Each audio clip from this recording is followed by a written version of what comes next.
So in this video, we'll be discussing about the factors in determination of prognosis. Okay, so the factors would be the overall clinical factors, systemic and environmental factors, prosthetic and restorative factors, local factors and anatomic factors. So let's discuss each in detail. So under the overall clinical factors, you have 4 factors, which is disease severity, patient age, patient compliance and cooperation, and plaque control. So this is the way how I used to remember. Just remember it as DAP. So under patient age, let's actually explain it with an example. So imagine there is 2 individuals, okay? One is 60 years old, the other is 32 years old. And both have a clinical attachment loss and alveolar bone loss. Clinical attachment loss of 7 mm. That is from your CEJ to the base of the pocket, it is 7 mm for both the patients. And the alveolar bone loss is up to middle third, okay? The alveolar bone loss is up to middle third for both the patients. So if you see which individual has a better prognosis, is that your older individual tend to have a better prognosis when compared to the younger individual. And the reason why you have a good prognosis when it comes to elder people is that, see, for the younger individuals, it has taken a very short amount of time for so much destruction to happen, which means they can have an aggressive type of disease, that is an aggressive type of periodontitis. And also the disease progression in these individuals is more, right? Because in a short term, so much of destruction has occurred when compared to the elder individual. So they say that elder individuals tend to have a better prognosis when compared to the younger individual. And one most important thing if you see, they say that the younger individual is known to have a good repair potential.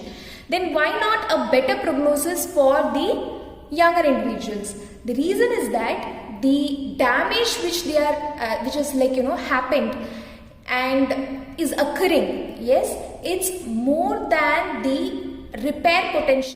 So the next factor is the disease severity. So in the disease severity category, we have to analyze for certain variables, yes. The first being the pocket depth, the clinical attachment level, the degree of bone loss and the type of bone defect. And depending on this, you can actually give the severity of disease, and depending on that, the prognosis can be determined. So out of these 4, these 2 are most important. That is your level of attachment, that is your cal, and the degree of bone loss. So here, if you see, this is the clinical attachment level, yes, from the base of the pocket to your CEJ. So this actually depicts the amount of root surface which is devoid of your periodontal ligament. And the degree of bone loss is going to say us how much of your root surface is invested in bone. Yes. So this is your bone level. So how much of root surface is invested in bone, we can get to know. Like in this scenario, if you see, the base of the pocket is near the apex of the root, which means that this tooth is having a bad prognosis or a poor prognosis. Yes. So the next factor would be the pocket depth. I told you that this pocket depth is less important when it comes to the clinical attachment level and the alveolar bone level, because this pocket depth is not going to tell you where the bone level is, okay?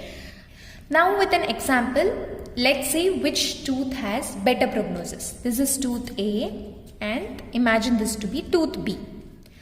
Now in tooth A, this is a case of a gingival enlargement, okay? We are saying the probing pocket depth.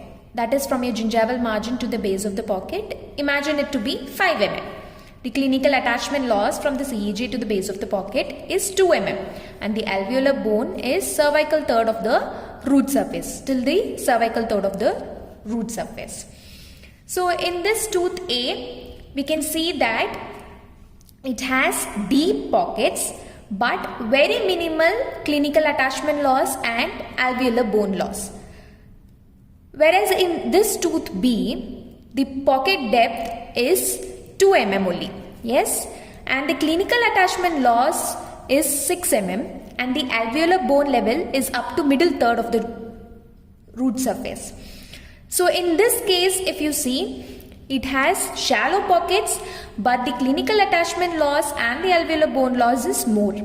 So if you see which one has a better prognosis, definitely this has a better prognosis when compared to tooth B, because this has deep pockets, but the clinical attachment loss and the alveolar bone loss is very minimal when compared to this tooth. So the next you will see about the degree of bone loss. This is nothing but the height of the remaining bone. So here if you see the height, this is the height of the remaining bone, and then this the height of the remaining bone. So here if you see, there is only little amount of bone loss there, and here the bone loss is so extensive that the tooth support itself is in a problem now. Yes. So depending on this, you can actually give the prognosis. Let's see one more example. This is tooth A and B. So now let's see which has a better prognosis. Definitely the tooth A has a good prognosis, because see, even though it has on one surface it has a less bone support, since the bone level on the other side is a bit higher, the center of rotation is nearer to the crown of the tooth. So when this is there, the forces to the periodontium is going to be more favorable for tooth A when compared to tooth B. So definitely tooth A has a better prognosis when compared to tooth B. So in the type of bone defect, we have to see whether it is a horizontal bone loss or a vertical bone loss. Yes, the horizontal bone loss, you have to see the height of the existing bone, okay, and then depend on the, you should give the prognosis. Now if you see these two, A and B, this has a better prognosis when compared to this. Yes, and here you don't have an option of regenerating the bone back to its original level. Yes, so this in case of a horizontal bone loss, you have to just see the height of the existing bone and then decide the prognosis.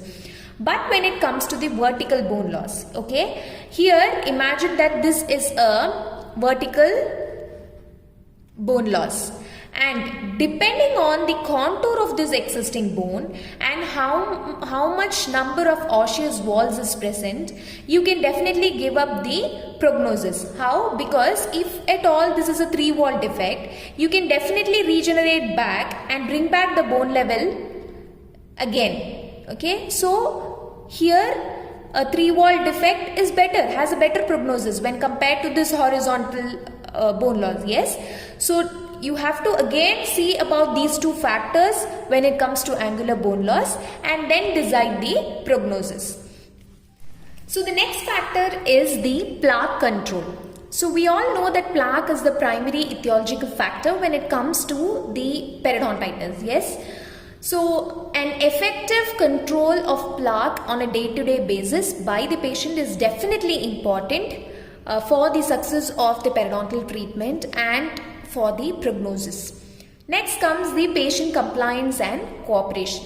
So when it comes to patient compliance and cooperation, you have to first see the patient attitude and willingness to the treatment. Okay, inform the patient about the treatment and the need for coming for a regular maintenance checkups. They have to come for a regular maintenance checkups.